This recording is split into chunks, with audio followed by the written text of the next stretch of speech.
Hello my dear students. बताइए बच्चों, कैसे हो आप? सब बढ़िया हो? और घर में पढ़ाई लिखाई चल रहा है? पढ़ते रहिए, ठीक है? रोज धीरे धीरे पढ़ते रहिए, क्योंकि पढ़ना तो आपको है ही। तो आप पहले से पढ़ लोगे तो आपके लिए बहुत अच्छा है, right? So my dear students, now we are going to see mechanism of breathing. तो हम क्या देखने वाले हैं बच्चों? मैकेनिज्म ऑफ ब्रीदिंग, यानी हम कैसे सांस लेते हैं और कैसे सांस छोड़ते हैं, ठीक है बच्चों? Now the breathing consist of two cycle, you know that. One is breathing in, ये है breathing in, another is breathing out, right? So अब एक काम करिए, ये टॉपिक में घुसने से पहले just take one deep breath. Breathe in करिए, breathe in, come on. Breathe out करिए भाई, खाली देखिए मत, करिए करिए, और एक बार करिए।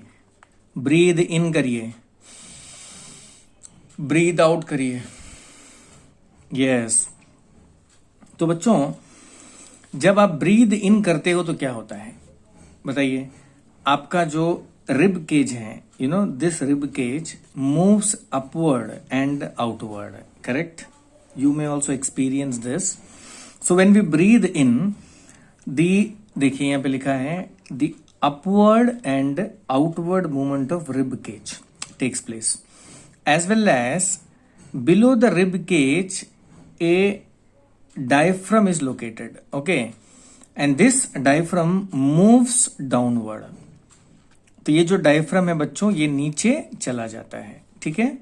तो क्या होता है? When we breathe in, the rib cage moves upward and outward, okay, and this diaphragm moves downward, okay? As a result, the chest cavity increases. तो चेस्ट के अंदर का जो स्पेस होता है बच्चों, वो इंक्रीज हो जाता है, ठीक है? So now when the chest cavity increases, you know, inside the chest low pressure is created, ठीक है बच्चों? तो मान लीजिए पहले आपका चेस्ट कैविटी इतना बड़ा था, सांस ब्रीद इन करने के वक्त the chest cavity becomes this much bigger, okay? So because of this, inside the chest cavity there is a low pressure, okay? And outside the body automatically there will be a high pressure. So what happens?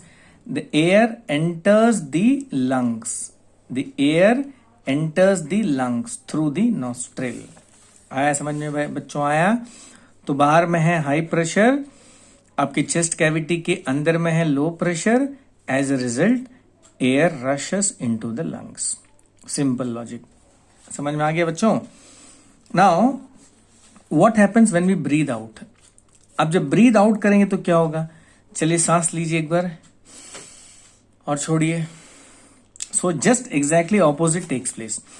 So when we breathe out, you know, the chest cavity moves, the chest, you know, the rib cage moves downward and inward. ठीक है बच्चों? पहले क्या था? Up और out था. अभी क्या होगा?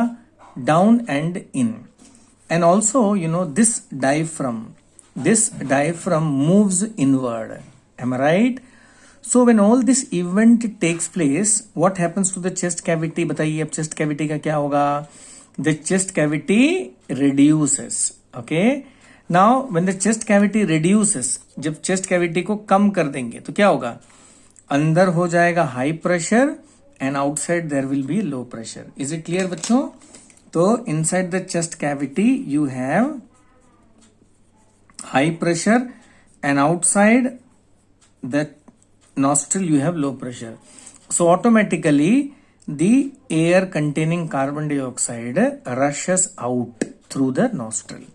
So this is how the breathe in and breathe out takes place. ठीक है बच्चों?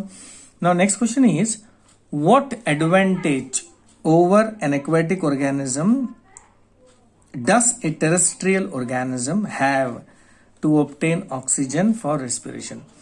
तो बच्चों, aquatic organism means what? These are animals, organisms which are living in water, basically fishes. and terrestrial organisms are those which are living on the surface of earth, especially animals and plants. ठीक है. Now if you see, देखिए एक simple example से बता रहा हूं मैं.